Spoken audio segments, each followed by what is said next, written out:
আসসালামু আলাইকুম। এত গরম পড়েছে যে আইসক্রিম না খাইলে চলে না।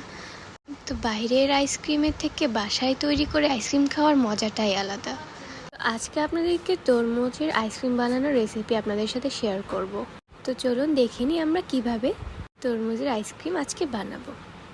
প্রথমে ছোট ছোট টুকরা করে তরমুজটা কেটে নিই। এটা সম্পূর্ণ আমি নিজে থেকে বানাইছি, কারণ আমার আইসক্রিম খেতে খুবই ভালো লাগে। আর বাইরে এতই গরম, দেখতেই পাচ্ছেন চারিদিকে এতই রোদ পড়েছে, থাকাই যাচ্ছে না। তো প্রথমে টুকরো টুকরো তরমুজগুলো ব্লেন্ডার মেশিনে দেওয়ার পরে পরিমাণ মতন চিনি আমরা দিয়ে দিব এর মধ্যে।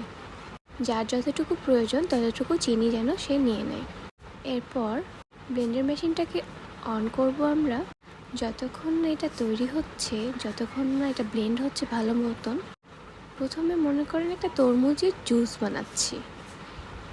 এটা ঘরে বসে স্বাস্থ্যসম্মত আর খুব অল্প সময়ে সুন্দর একটা মজার আইসক্রিম আমরা পেয়ে যেতে পারি।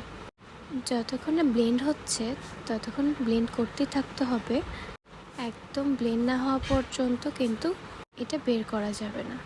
এরপরে একটা ছাঁকনি দিয়ে তরমুজটার সম্পূর্ণ ক্লিয়ার জুসটা আমরা নিয়ে নিব, কারণ আইসক্রিম খাওয়ার সময় যদি একটু দলা দলা থাকে তো এটা কেমন যেন লাগবে খাইতে।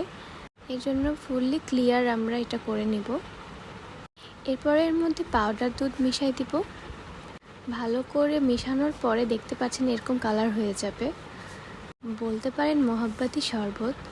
এরপরে আইসক্রিম বানানোর বক্সে আমরা একের পর এক ঢেলে দিব।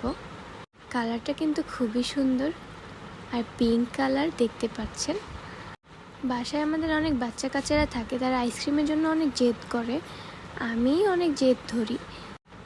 আর এই সব আইসক্রিম খাইলে বাচ্চাদের আইসক্রিম খাওয়ার ভূতও নামবে, আবার ভালো কিছু নিশ্চিত করতে পারবেন বাচ্চার স্বাস্থ্যের জন্য। আর এটা হচ্ছে চকলেট আইসক্রিম। প্রথমে বানিয়ে রাখছিলাম। আমি দুইটা ফ্লেভারের আইসক্রিম বানাচ্ছি, একটা তরমুজের আর একটা চকলেটের। তো আমার খুব ভালোই লাগছিল, একটা চকলেট কালার আর একটা পিঙ্ক কালার। আমি ভাবছিলাম অরেঞ্জ আর ম্যাঙ্গোটাও বানাবো, কিন্তু সময় স্বল্পতার জন্য বানানো হয়নি।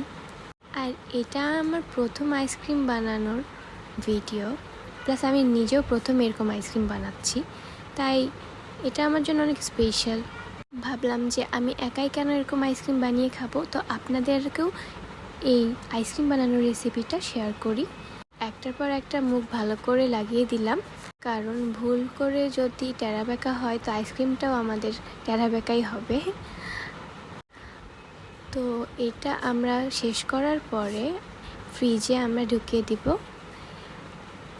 ভালো মতন জমতে কিন্তু অনেক সময় লাগে, এর জন্য আমরা 1 ঘন্টা না, পুরো একদিন ওয়েট করার পরে আমাদের আইসক্রিমটা ভালো মতন জমেছে।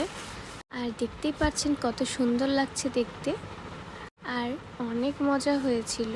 বাসায় বানানো খুবই সহজ একটা রেসিপি এটা।